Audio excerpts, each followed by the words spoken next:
नमस्कार दोस्तों, आप सुन रहे हैं क्रिएटिव इंस्पिरेशन।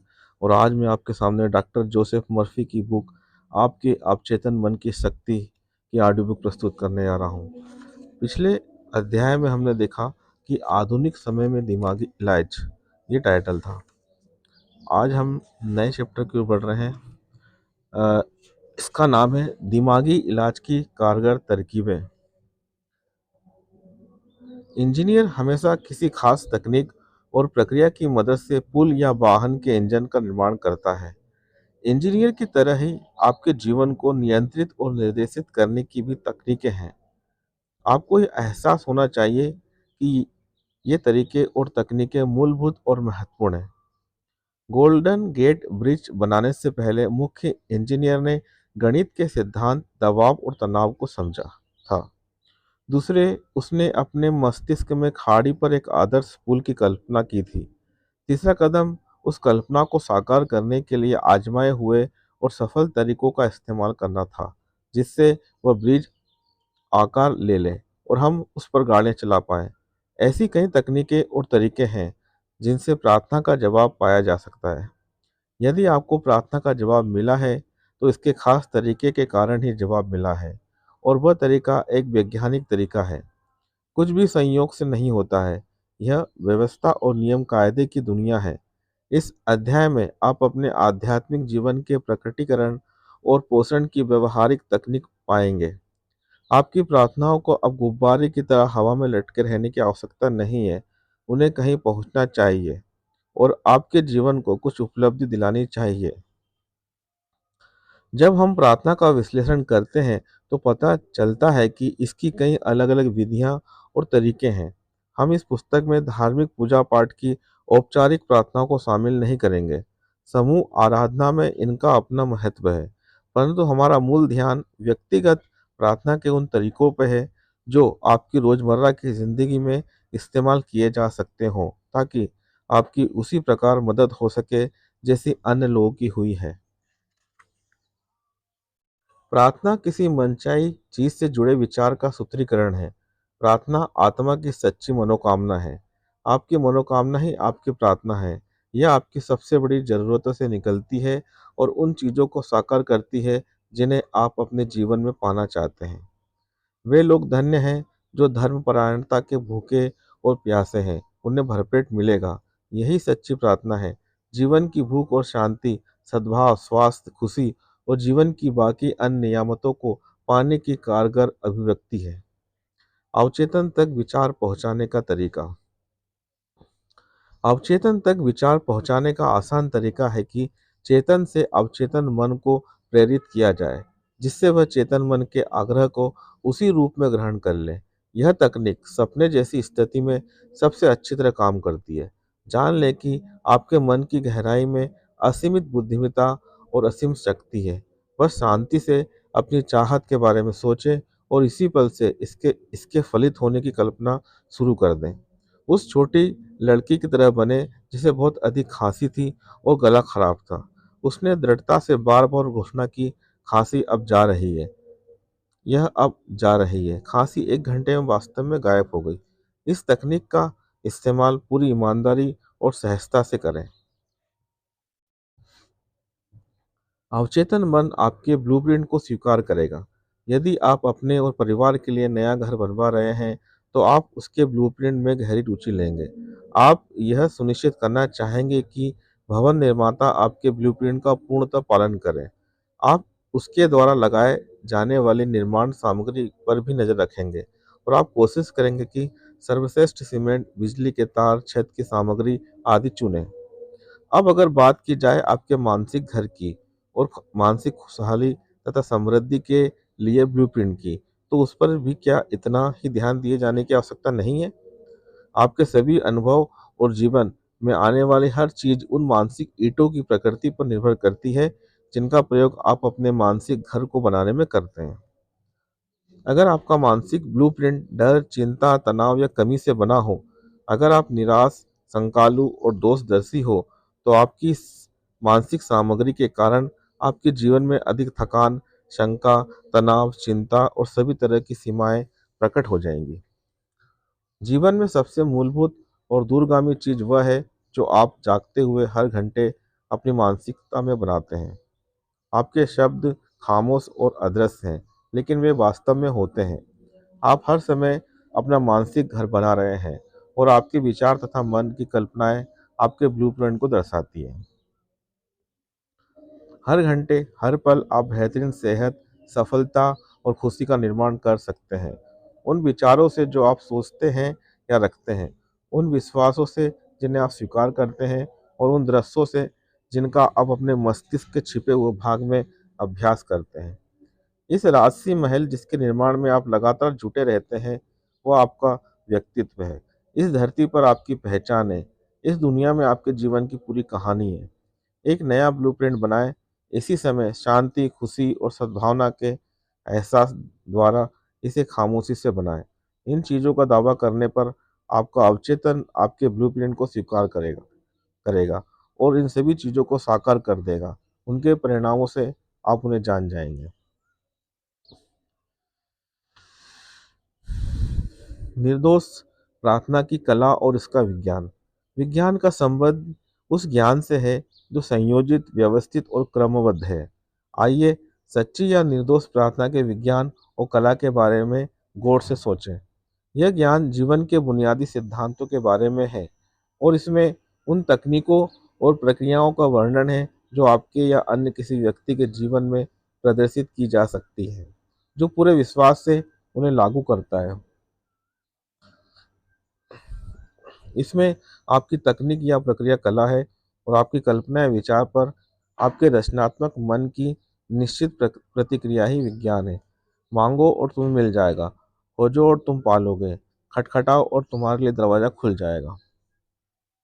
हमें यह बताया गया है कि आप जो चीज़ें मांगोगे वह आपको मिल जाएगी। जब आप खटखटाएंगे तो दरवाजे खुलेंगे और जो खोजेंगे उसे पालेंगे।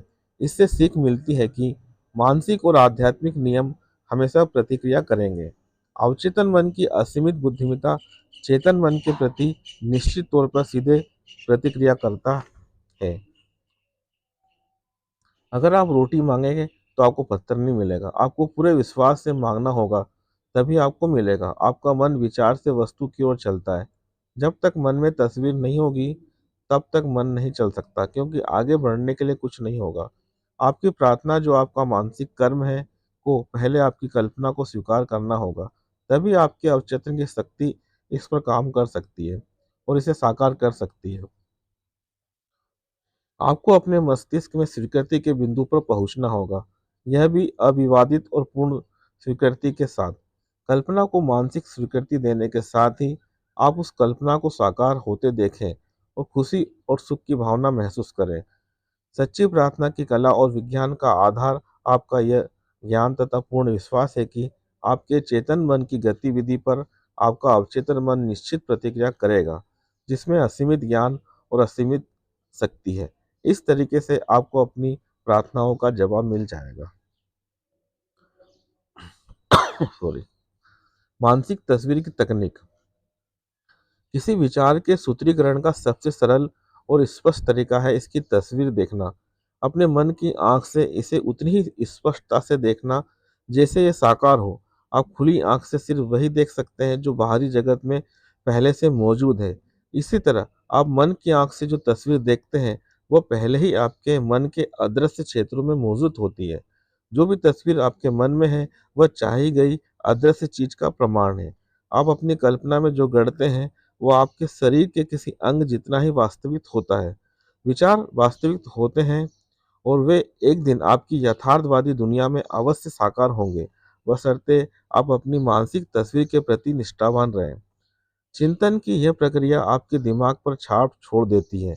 यह छाप बाद में आपके जीवन में तथ्य और अनुभव के रूप में सामने आती है।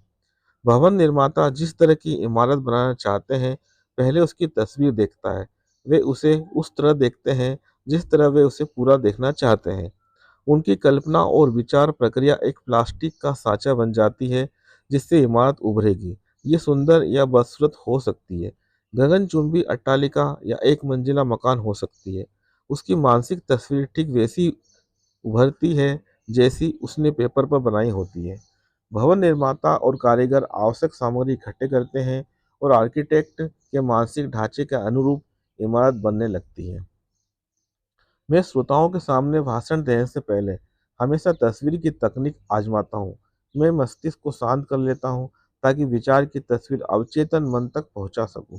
फिर मैं पूरे सभागार की तस्वीर देखता हूँ। इसकी कुर्सियाँ पुरुषों और महिलाओं से भरी है और वे सभी अपने भीतर की असीमित उपचार शक्ति से उत्साहित हैं। मैं उन्हें स्वस्थ, खुश और स्वतंत्र देखता हूँ। अपनी कल्पना में यह विचार लाने के बाद मैं इस मानसिक तस्वीर को बनाए रखता हूँ और कल्पना करता हूँ कि लोग कह रहे हैं, मैं ठीक हो गया, मुझे बहुत अच्छा लग रहा है, मेरा तुरंत उपचार हो गया है, मेरी काया पलट हो गई। मैं लगभग 10 मिनट या उससे अधिक समय तक ऐसा करता हूँ और खुद को यह एहसास दिलाता हूँ कि हर व्यक्ति का मन और शरीर प्रेम, पूर्णता, सुंदरता से भरा है। मेरा एहसास उस बिंदु पर पहुंच जाता है जहां मैं मन में जनता की आवाज़ें सुन सकता हूँ, जो उनकी सेहत और खुशी की घोषणा करती है। फिर मैं पूरी तस्वीर को मुक्त कर देता हूँ और मंच पर पहुंच जाता हूँ। लगभग प्रत्येक सप्ताह कोई ना कोई मिलता है जो बताता है कि उसकी प्रार्थनाओं को सुना गया है। बौद्धिक फिल्म प्रक्रिया। एक कहावत है, एक तस्वीर हजार शब्दों के बराबर है। अमेरिकी मनोविज्ञान के पितामह विलियम जोन्स इस तथ्य पर जोर देते हैं कि अवचेतन मन किसी भी तस्वीर को साकार कर देगा, बशर्ते उसके पीछे आस्था हो। इस तरह काम करो जैसे मैं हूँ और मैं सचमुच मौजूद रहूँगा। कुछ साल पहले मैं मिडिल वेस्ट के कुछ राज्यों में एक लेक्चर टूर पर था। मैं उस इलाके में एक स्थायी जगह चाहता था ताकि मैं ज़रूरतमंद लोगों की सेवा कर सकूं। मैंने काफ़ी दूर दूर तक यात्रा की, लेकिन स्थायी जगह के विचार को नहीं भूला। एक रात को स्पोकन वाशिंगटन में मैं अपने होटल के कमरे में पलंग पर आराम कर रहा था। मैंने अपने ध्यान को स्थिर कर दिया। शांत और निष्क्रिय तरीके से मैंने कल्पना की कि मैं बहुत बड़े जन समुदाय के सामने भाषण दे रहा था। मैंने सुनने वाले लोगों से कहा, मुझे यहाँ आकर खुशी हुई। मैंने इस आदर्श अवसर के लिए प्रार्थना की। मैंने अपने मन की आँख से काल्पनिक भीड़ को देखा और मुझे यह वास्तविक लगी। मैंने किसी अभिनेता की तरह इस मानसिक फ़िल्म का नाटकीकरण किया और संतुष्टि महसूस की कि यह तस्वीर मेरे अवचेतन मन तक पहुँच रही है, जो अपने तरीके से इस वास्तविकता में बदल देगा। अगली सुबह जागने पर मुझे काफ़ी शांति और संतुष्टि का एहसास हुआ। कुछ दिन बाद मेरे पास टेलीग्राम आया जिसमें मुझे मिडवेस्ट के एक संस्थान का डायरेक्टर बनाने का प्रस्ताव था। मैंने प्रस्ताव स्वीकार कर लिया और कई साल तक वहाँ पर बहुत ही संतुष्टिदायक काम करने का आनंद लिया। जिस तरीके का वर्णन मैंने किया है उसे लोग पसंद करते हैं और अक्सर मानसिक फिल्म विधि कहते हैं। मुझे बहुत से लोगों के पत्र मिलते हैं जिन्होंने मेरे भाषण या रेडियो टॉक सुने हैं। वे मुझे इस तकनीक से हासिल हुए आश्चर्यजनक परिणामों के बारे में बताते हैं। इस मानसिक फिल्म विधि का सुझाव मैं उन लोगों को विशेष रूप से देना चाहता हूं जो कोई मकान या जायदाद बेचना चाहते हैं। इसके लिए आप पहले तो अपने में यह संतुष्टि कर लें कि आपके द्वारा तय कीमत सही है। मेरा दावा है कि असीमित बुद्धिमत्ता उस खरीदार को आकर्षित कर आपके पास ले आएगी जो सच में इस संपत्ति को खरीदना चाहता है और वहाँ रहना चाहता है।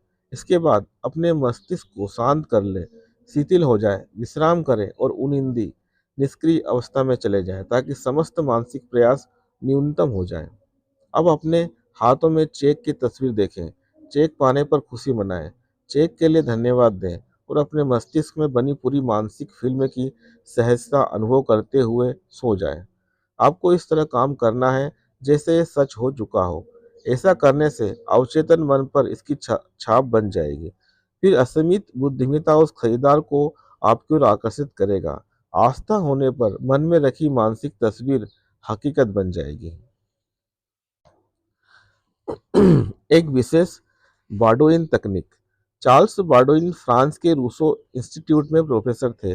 वे New Nancy school of healing के कुशल साइकोथेरेपिस्ट और शोध निदेशक थे। उन्होंने 1910 में पाया कि अवचेतन मन को प्रभावित करने का सबसे अच्छा तरीका उनिंदी, निष्क्रिय या नींद जैसी अवस्था में पहुंचना है, जहां सारे प्रयास कम से कम हो जाए। फिर चिंतन द्वारा ये विचार शांत, निष्क्रिय, ग्रहणशील तरीके से अवचेतन तक पहुंचाया जाता है। उनका एक फार्मूला है, ऐसा करने अवचेतन मन को भरने का एक आसान तरीका सुझाई वस्तु के विचार को सघन करना है, उसे तत्काल याद होने वाले संक्षिप्त वाक्यांश में व्यक्त करना है और लोरी की तरह बार बार दोहराना है। कुछ साल पहले लॉस एंजिल्स की एक महिला लंबे और कटु पारिवारिक विवाद में उलझ गई थी। उसके स्वर्गीय पति ने पूरी जायदाद उसके नाम पर कर दी थी, लेकिन पहली शादी से उसके बेटे बेटियों ने वसीयत को गैर कानूनी कानूनी ठहराने के लिए मुकदमा दायर कर दिया था।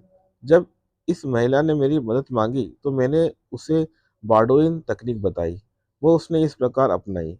वो कुर्सी पर आराम से बैठ गई और उनिंदी अवस्था में पहुंच गई तथा सुझाए गए तरीके के अनुसार अपनी चाहत को 6 शब्दों में पिरोकर अवचेतन मन तक पहुंचाने का प्रयास करते हुए बोली, यह देवी इच्छा के अनुरूप पूर्ण हुआ। इन शब्दों से उसका मतलब था कि असीमित बुद्धि जो उसके अवचेतन मन के नियमों द्वारा काम कर रही थी, सामंजस्य के सिद्धांत द्वारा निष्कर्ष निकालेगी। 10 रातों तक हर रात वो उनिंदी अवस्था में पहुंची। फिर उसने धीरे धीरे शांति और भाव से यह वाक्य बार बार दृढ़ता से कहा, यह देवी इच्छा के अनुरूप पूर्ण हुआ। उसे आंतरिक शांति का एहसास हुआ।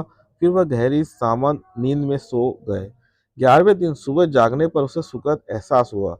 उसे विश्वास था कि यह सचमुच पूर्ण हो गया था। उसी दिन उसके वकील ने उसे फोन किया।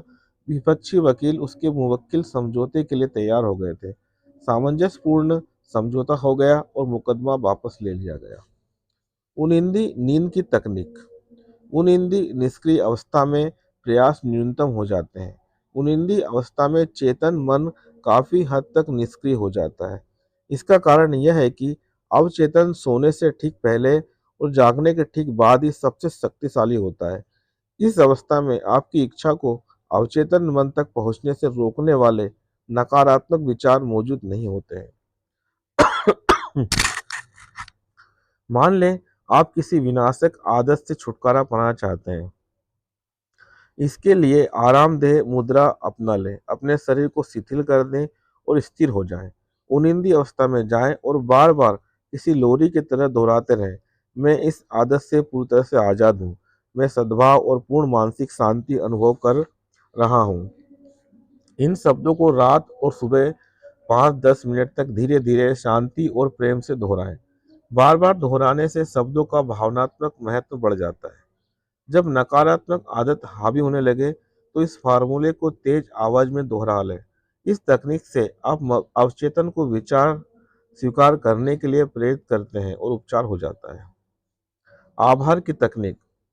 बाइबिल में पॉल ये सुझाव प्रकट करते हैं कि जब हम अपने आग्रहों के साथ प्रशंसा और धन्यवाद करेंगे तो प्रार्थना के इस आसान तरीके से असाधारण परिणाम मिलते हैं। कृतज्ञ हृदय ब्रह्मांड की रचनात्मक शक्तियों के हमेशा करीब रहता है, जिससे साझे संबंध के नियम तथा क्रिया और प्रतिक्रिया के ब्रह्मांडीय नियम के आधार पर इसकी ओर असंख्य नियामतें प्रभावित होती हैं। एक पिता ने बेटे को कॉलेज खत्म होने पर कार देने का वादा किया था, परंतु कॉलेज के बाद काफी समय तक उसे कार नहीं मिली थी। इसके बावजूद वो कृतज्ञ और खुश था। वह इस प्रकार खुश था जैसे उसे कार मिल ही चुकी हो। उसे पता था कि पिता अपना वादा जरूर पूरा करेंगे, भले उन्होंने अब तक नहीं किया हो, परंतु इस विश्वास को उसने पूरी खुशी से मन में स्वीकार कर लिया था। फिर कुछ दिन बाद उसका विश्वास सत्य हो गया। इस तकनीक का एक उदाहरण मिस्टर ब्रोक का है, जिन्होंने इसे आजमा कर बेहतरीन परिणाम हासिल किए। वे बताते हैं, मेरी नौकरी छूट गई थी और मैं दिवालिया था। मेरे 3 बच्चे थे जिनका मुझे पेट पालना था। मैं नहीं जानता था कि मदद के लिए किधर जाऊं। फिर मैंने करीब 3 सप्ताह तक इन शब्दों को दोहराया, परम पिता मेरी दौलत के लिए धन्यवाद। उसने ये काम शिथिल शांत अवस्था में किया और तब तक करता रहा जब तक कि कृतज्ञता की भावना उसके दिमाग पर हावी नहीं हो गई। उसने कल्पना की कि वह अपने भीतर की असीमित शक्ति और बुद्धिमत्ता का आह्वान कर रहा है। हालांकि जाहिर है वह रचनात्मक बुद्धिमत्ता या असीमित मस्तिष्क को देख नहीं सकता था। वह आध्यात्मिक अनुभूति की अंदरूनी आंख से देख रहा था और उसे यह एहसास था कि धन ही उसकी विचार छवि में पहला कारण था, जिससे उसे धन, प्रतिष्ठा और भोजन मिलेगा। उसकी विचार भावना धन की विचार से ओतप्रोत थी, जिस पर किसी तरह की परिस्थिति का प्रभाव नहीं पड़ा था। बार बार धन्यवाद परमपिता दोहराकर उसको उसका दिलो दिमाग स्वीकृति के बिंदु तक पहुंच गया। और अब उसके मन में कमी, गरीबी और रोग के विचार आते थे तो वो कहता था, धन्यवाद परमपिता। वह जानता था कि अगर वह कृतज्ञ नजरिया रखेगा तो उसका दिमाग धन संपदा के विचार को ग्रहण कर लेगा। वही हुआ भी। उस व्यक्ति के प्रार्थना का एक रोचक परिणाम मिला। प्रार्थना शुरू करने के कुछ समय बाद उसे रास्ते में उसकी पिछली कंपनी का मालिक मिला, जिससे वह 20 साल से नहीं मिला था। पूर्व नियोक्ता ने उसके सामने अच्छी तनख्वाह वाली नौकरी देने का प्रस्ताव रखा। उसने उसे $500 का कर्ज भी दिया ताकि वह पहली तनख्वाह मिलने तक काम चला सके। अब मिस्टर वोक उस कंपनी के वाइस प्रेसिडेंट हैं। उन्होंने हाल ही मुझसे कहा, मैं धन्यवाद परमपिता की अद्भुत शक्ति को कभी नहीं भूल पाऊंगा। इसने मेरे लिए चमत्कार किया है। सकारात्मकता की विधि। सकारात्मक घोषणा का प्रभाव काफी हद तक इसके शब्दों में निहित सत्य और अर्थ की आपकी समझ से तय होता है। प्रार्थना में निरर्थक दोहराव नहीं करें। सकारात्मक घोषणा की शक्ति निश्चित और स्पष्ट सकारात्मक बातों के बुद्धिमत्तापूर्ण अमल में है। एक उदाहरण देखें। स्कूल का कोई बच्चा 3 और 3 को जोड़कर ब्लैक बोर्ड पर 7 लिख देता है। टीचर गणित की निश्चितता से घोषणा करता है कि 3 और 3 6 होते हैं। इसके बाद बच्चा उसी अनुरूप अंकों को बदल देता है। टीचर की घोषणा से 3 और 3 6 नहीं हुए। यह तो पहले से ही गणित की सच्चाई थी। इसी सच्चाई के कारण बच्चे ने ब्लैक बोर्ड के अंक बदल दिए। बीमार होना असामान्य है और स्वस्थ होना सामान्य है। स्वास्थ्य आपके अस्तित्व की सच्चाई है। जब आप स्वास्थ्य, सामंजस्य और खुद के लिए या किसी दूसरे के लिए शांति की सकारात्मक घोषणा करते हैं तथा जब आपको यह एहसास होता है कि आपके अस्तित्व में शाश्वत शाश्वत सिद्धांत है, तो आप अवचेतन मन के नकारात्मक स्वरूप को अपनी आस्था और घोषणा के अनुसार दोबारा व्यवस्थित कर लेते हैं। प्रार्थना की सकारात्मक घोषणा का परिणाम जीवन के सिद्धांतों पर बल देने पर निर्भर करता है, चाहे स्थिति कैसी भी दिखाई पड़ती हो। एक पल के लिए विचार करें कि गणित का एक सिद्धांत होता है, लेकिन गलती का कोई सिद्धांत नहीं होता। सच्चाई का एक सिद्धांत होता है, लेकिन बेईमानी का नहीं होता। बुद्धिमती बुद्धिमत्ता का एक सिद्धांत होता है, लेकिन अज्ञानता का नहीं होता। सामंजस्य का एक सिद्धांत होता है, लेकिन मन मुटाव का नहीं होता। स्वास्थ्य का एक सिद्धांत होता है, लेकिन बीमारी का नहीं होता। और समृद्धि का एक सिद्धांत होता है, लेकिन गरीबी का नहीं। इंग्लैंड के एक अस्पताल में गाल स्टोन्स हटाने के लिए मेरी बहन का ऑपरेशन होने वाला था। तब मैंने सकारात्मक घोषणा के तरीके का प्रयोग करने का निश्चय किया। अस्पताल की जांचों और एक्सरे में उसके रोग की पुष्टि हो चुकी थी। उसने मुझसे अपनी सेहत के लिए प्रार्थना करने को कहा। मैं करीब 6,500 मील दूर था, लेकिन मैं जानता था कि मस्तिष्क सिद्धांत में समय और दूरी का कोई महत्व नहीं होता है। असीमित मन या बुद्धिमत्ता एक ही समय में हर बिंदु पर पूरी तरह मौजूद रहती है। मैंने अपने बह, मैंने अपने मन से बहन के रोग के लक्षणों और उसके शारीरिक व्यक्तित्व के विचार को दूर किया। फिर मैंने इस तरह सकारात्मक घोषणा की, यह प्रार्थना मैं अपनी बहन कैथरीन के लिए कर रहा हूँ। वह आराम और चैन से है, संतुलित और पूरी तरह शांत। अवचेतन मन की जिस उपचारक बुद्धि ने उसके शरीर को बनाया है, वह अब उसके अस्तित्व की हर कोशिका, स्नायु, ऊतक, मांसपेशी और हड्डी को आदर्श स्वरूप के अनुरूप बदल रही है। खामोशी से उसके अवचेतन मन के सभी विकृत विचार हट रहे हैं और घुल रहे हैं। उसके अस्तित्व के हर अणु में जीवन सिद्धांत की जीवंतता, पूर्णता और सुंदरता प्रकट हो रही है। वह अब उन उपचारक तरंगों को ग्रहण कर रही है जो उसमें नदी की तरह प्रवाहित हो रही है तथा उसे पूर्ण स्वास्थ्य, सामंजस्य और शांति दे रही है। सारी नकारात्मकता और कुरूप छवियां अब उसमें प्रवाहित हो रहे प्रेम तथा शांति के असीमित समुद्र में धुल रही है। और यह ऐसा ही है। उपरोक्त घोषणा मैंने दिन में कई बार की। 2 सप्ताह बाद मेरी बहन की एक बार फिर जांच हुई, जिसमें आश्चर्यजनक बात यह थी कि उसकी हालत में उल्लेखनीय सुधार हुआ था और उसके एक्सरे में कोई गड़बड़ नहीं निकली। सकारात्मक घोषणा का मतलब यह कहना है कि ऐसा ही है। जब आप सारे विपरीत प्रमाणों के बावजूद इस मानसिक नजरिए को सच मानते हैं, तो आपको अपनी प्रार्थना का जवाब जरूर मिलता है। आपका विचार सिर्फ सकारात्मक घोषणा करता है। यदि आप किसी चीज से इनकार करते हैं, तब भी आप दरअसल उस चीज की उपस्थिति को स्वीकार कर रहे होते हैं। सकारात्मक घोषणा को दोहराना, यह जानना कि आप क्या कर रहे हैं और क्यों कर रहे हैं, मस्तिष्क को चेतन की उस अवस्था की ओर ले जाता है जहां यह आपकी कही बात को सच मान लेता है। जीवन की सच्चाइयों की तब तक सकारात्मक घोषणा करते रहें जब तक कि आपको मनचाही अवचेतन प्रतिक्रिया न मिल जाए। तर्क वितर्क तकनीक, यह तकनीक इसके नाम के अनुरूप है। यह मेन निवासी डॉक्टर फिनिच पार्कहर्स्ट किम्बी के कार्य से विकसित हुई है। डॉक्टर किम्बी मानसिक और आध्यात्मिक उपचार के क्षेत्र में अग्रणी थे और एक सदी पहले बेलफास्ट मेन में इलाज करते थे। डॉक्टर किम्बी के बारे में पुस्तक द किम्बी मैन्युस्क्रिप्ट से जानकारी मिलती है, जो 1921 में थॉमस क्रोवेल कंपनी, न्यूयॉर्क द्वारा प्रकाशित की गई थी। इसका संपादन होरेटियो ड्रेसर ने किया था। इसमें अखबार की खबरों के संकलन से पता चलता है कि उन्होंने रोगियों को किस प्रार्थना उपचार से अद्भुत परिणाम दिए। किम्बी ने बाइबिल के कई उपचारों को दोहराकर दिखाया था। संक्षेप में कहा जाए तो तर्कपूर्ण विधि जिसका प्रयोग किम्बी ने इतनी सफलता से किया था, आध्यात्मिक तर्क पर आधारित है। इसमें आप मरीज और खुद को यह विश्वास दिला देते हैं कि रोग आपके अवचेतन मन के झूठे विश्वासों, निराधार डरों और नकारात्मक स्वरूपों के कारण है।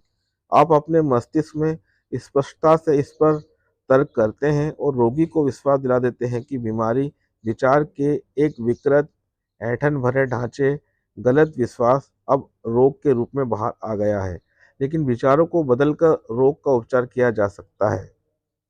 आप रोगी के सामने स्पष्ट करते हैं कि विश्वास का परिवर्तन ही हर उपचार का आधार है। आप यह भी बताते हैं कि अवचेतन मन ने शरीर और इसके सभी अंगों को बनाया है, इसलिए ये जानता है कि इसका कैसे उपचार होता है, इसलिए ये इसका उपचार कर सकता है। और यह आपके बोलते समय भी ऐसा ही कर रहा है। अपने मन की अदालत में आप बहस करते हैं कि रोग मस्तिष्क के विकृत विचार की छाया है। आप अंदरूनी उपचारक शक्ति के समर्थन में जितने भी तर्क और प्रमाण जुटा सकते हैं, उतने जुटाते हैं, क्योंकि इसी शक्ति ने सभी अंगों की रचना की है और इसमें ही हर कोशिका, स्नायु और ऊतक के आदर्श स्वरूप का ज्ञान संग्रहित है। फिर आप अपने मस्तिष्क की अदालत में अपने या अपने रोगी के पक्ष में फैसला सुनाते हैं। आप आस्था और आध्यात्मिक समझ द्वारा रोगी को मुक्त करते हैं। आपका मानसिक और आध्यात्मिक प्रमाण अजेय है। चूंकि सिर्फ एक ही मस्तिष्क है, इसलिए आप जिसे सच मानते हैं वह रोगी के अनुभव में प्रकट हो जाता है। ये प्रक्रिया असल में तर्क वितर्क विधि है, जिसे डॉक्टर किम्बी ने मेन में रहने के दौरान 1849 से 1869 के बीच कई बार प्रयोग की थी। आधुनिक ध्वनि तरंग के इलाज की तरह है परम विधि। दुनिया भर में कई लोग इस विधि से प्रार्थना उपचार करते हैं। उन्हें अद्भुत परिणाम मिले हैं। परम विधि का प्रयोग करने वाला व्यक्ति रोगी का नाम लेता है, जैसे जॉन जोन्स। फिर वह शांति से ईश्वर और उसके गुणों के बारे में विचार करता है, जैसे ईश्वर परम आनंद है, असीमित प्रेम है, असीमित बुद्धिमत्ता है, सर्वशक्तिमान है, असीमित ज्ञान है, पूर्ण सद्भाव है, अवर्णनीय सौंदर्य और पूर्णता है। जब वह इस तरह सोचता है, तो उसकी चेतना ऊपर उठकर एक नए आध्यात्मिक धरातल पर पहुंच जाती है, जहां वह महसूस करता है कि ईश्वरीय प्रेम का महासागर रोगी के मन और शरीर में मौजूद हर चीज को डुबा रहा है, जिसे दूर करने के लिए प्रार्थना कर रहा है। वह महसूस करता है कि ईश्वर की सारी शक्ति और प्रेम अब जान पर केंद्रित हो रही है, और जो भी कष्टकारी या परेशानी भरा है, वह जीवन और प्रेम के असीम महासागर की मौजूदगी में अब पूरी तरह गायब हो चुका है। प्रार्थना की परम विधि चिकित्सा में इस्तेमाल होने वाली ध्वनि तरंग के उपचार की तरह है। लॉस एंजलिस की एक विख्यात डॉक्टर ने मुझे इसके बारे में बताया।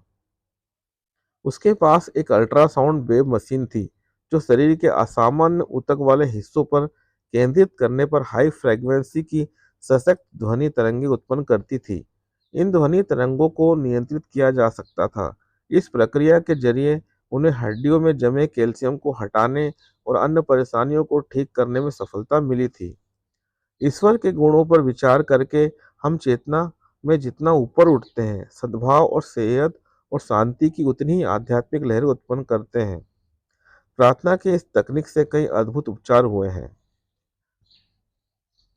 जब अपंग चलने लगा, डॉक्टर फिनिच पार्कहर्स्ट किम्बी, जिनके बारे में पहले भी हम इस अध्याय में चर्चा कर चुके हैं, अपने उपचारक करियर में परम विधि का अक्सर प्रयोग करते थे। वे मनोदैहिक चिकित्सा के जनक थे। वो पहले मनोविश्लेषक थे। उनमें मरीजों के कष्ट और दर्द के कारण को अतीन्द्रिय तरीके से भांपने की अद्भुत क्षमता थी। किम्बी की मैन्युस्क्रिप्ट से उनके द्वारा एक अपंग के उपचार का रोचक उदाहरण मिलता है, जो इस प्रकार है। किम्बी को उस महिला को देखने के लिए बुलाया गया जो अपाहिज थी, बूढ़ी थी और बिस्तर पर पड़ी थी। वे बताते हैं कि उसकी बीमारी के कारण छोटे धर्ममत में कैद होना था, जिससे वो खड़ी भी नहीं हो सकती थी और चल भी नहीं सकती थी। वो डर और अज्ञान की कब्र में रह रही थी। चूंकि उसने क्योंकि उसने बाइबिल को शब्द से लिया, इसलिए इससे डर गई। किमी ने कहा, इस कब्र में वह ईश्वर की मौजूदगी और शक्ति बंधनों को तोड़ने तथा मृत्यु से लौटने की कोशिश कर रही थी। जब महिला ने दूसरों से बाइबिल के इस प्रसंग का अर्थ पूछा, तो जवाब बेहद सख्त मिला। तभी से महिला जीवन में फिर से रुचि लेने लगी। डॉक्टर किम्बी ने उसके मामले का निदान करते हुए कहा कि उसका दिमाग रोमांच और डर के कारण अवरुद्ध हो गया है, इसलिए वो बाइबिल के उस प्रसंग का अर्थ स्पष्ट नहीं समझ पाई। इससे उसके शरीर में भारी और मंद भाव आ गया, जो लकवे में बदल गया। फिर किम्बी ने उससे पूछा कि बाइबिल की इन पंक्तियों का क्या मतलब है। थोड़े समय के लिए मैं तुम्हारे साथ हूँ और फिर मैं उस परम पिता के पास चला जाऊंगा जिसने मुझे भेजा है। तुम मुझे खोजोगे, लेकिन मैं तुम्हें नहीं मिलूंगा, और जहाँ मैं हूँ वहाँ तुम आ नहीं सकते। उसने जवाब दिया कि इसका मतलब यह है कि ईसा मसीह स्वर्ग चले गए। किम्बी ने उसे इसका वास्तविक अर्थ समझाया। उन्होंने बताया कि उसके साथ थोड़े समय रहने का मतलब उसके लक्षणों, भावनाओं और कारणों को स्पष्ट रूप से जानना था। उसे उस महिला की हालत पर करुणा और सहानुभूति होती है, लेकिन वह इस मानसिक अवस्था में नहीं रह सकता। अगला कदम उसके पास जाना है जिसने हमें भेजा है। किम्बी ने बताया कि इसका इशारा हम सभी में मौजूद ईश्वर की रचनात्मक शक्ति की ओर है। किम्बी ने तत्काल अपने मन की यात्रा की और देवी संपूर्णता पर मनन किया, अर्थात ईश्वर की जीवंतता, बुद्धिमत्ता, सद्भाव और शक्ति बीमार व्यक्ति में काम कर रही है। इसलिए उन्होंने महिला से कहा, जहाँ मैं हूँ वहाँ तुम नहीं आ सकती, क्योंकि तुम अपने संकरे संकुचित विश्वास में रोगग्रस्त मौजूद हो, जबकि मैं स्वस्थ हूँ। इस प्रार्थना और स्पष्टीकरण का तत्काल परिणाम मिला और उस महिला के दिमाग में परिवर्तन महसूस हुआ। वह बिना वैसाखियों के चलने लगी। किम्बी ने कहा कि यह उनके सभी उपचारों में सबसे अनूठा था। वह बिल्कुल गलत थी और उसे सजीव करना या सत्य समझाना मुर्दे को जीवित करने जैसा था। किम्बी ने ईसा मसीह के पुनर्जीवन को उस महिला के खुद के स्वास्थ्य पर लागू किया। इसका उस महिला पर सशक्त प्रभाव पड़ा। किम्बी ने यह भी स्पष्ट किया कि उसने जो सच स्वीकार किया था, वह ऐसा देवदूत या विचार था जो डर, अज्ञान और अंधविश्वास के पत्थर को लुढ़का देता था। इससे ईश्वर की उपचारक शक्ति मुक्त हुई, जिसने उसे स्वस्थ कर दिया। आदेशात्मक तकनीक हमारे शब्दों में शक्ति उनके पीछे की भावना और विश्वास के अनुरूप आती है। जब हमें यह एहसास होता है कि दुनिया को चलाने वाली शक्ति हमारे पक्ष में कार्य कर रही है और हमारे शब्दों को साकार कर रही है, तो हमारा आत्मविश्वास बढ़ जाता है। आप इसमें और ज़्यादा शक्ति जोड़ने की कोशिश नहीं करते हैं। इसलिए इसमें किसी तरह का मानसिक दबाव, बल प्रयोग या मानसिक कुश्ती नहीं होनी चाहिए। एक युवती ने आदेश विधि का इस्तेमाल एक युवक पे किया, जो लगातार उसे फ़ोन करके तंग कर रहा था, डेट पर चलने के लिए दबाव डाल रहा था और युवती के दफ्तर आकर मिलने का प्रयास करने लगा।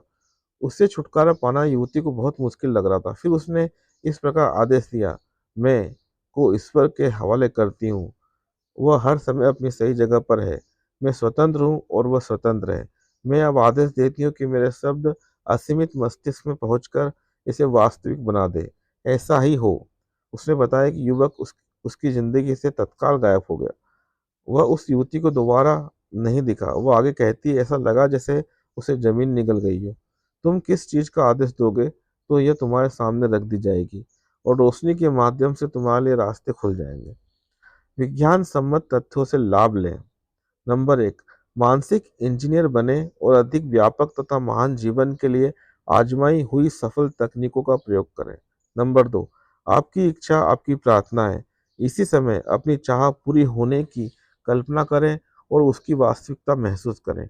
आपको वही खुशी प्राप्त होगी जो प्रार्थना के जवाब मिलने पर होती है। नंबर 3, चीज़ों को मानसिक विज्ञान की मदद से आसान तरीके से हासिल करने की इच्छा करें।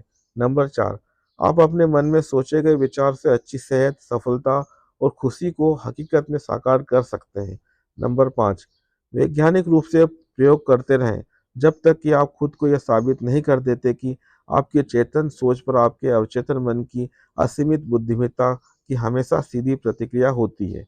नंबर 6, अपनी इच्छा के निश्चित सफलता के पूर्वानुमान में खुशी और आराम अनुभव करें। आप अपने मस्तिष्क में जो कल्पना कर रहे हैं, वह उन चीज़ों की होनी चाहिए जिनकी उम्मीद तो हो, लेकिन प्रमाण नहीं हो। नंबर 7, एक कल्पना हज़ार शब्दों के बराबर है। आप आस्था से अपने मन में जिस कल्पना को करेंगे, आपका अवचेतन मन उसे हकीकत में बदल देगा। नंबर 8, प्रार्थना में किसी तरह की जबरन कोशिश या मानसिक दबाव का प्रयोग नहीं करें। इस विचार के साथ सोने जाएं कि आपकी प्रार्थना का जवाब मिलेगा। इस पर विचार करते हुए नींदी निष्क्रिय अवस्था में पहुंच जाएं।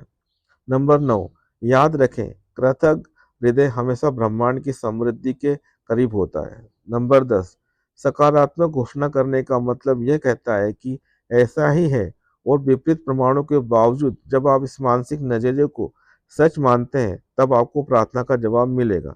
नंबर 11, ईश्वर के प्रेम और महिमा के बारे में सोचकर सद्भाव, सेहत और शांति की लहरें उत्पन्न करें। नंबर 12, आप जो आदेश करते हैं और जिसे सच महसूस करते हैं, वह सच हो जाएगा।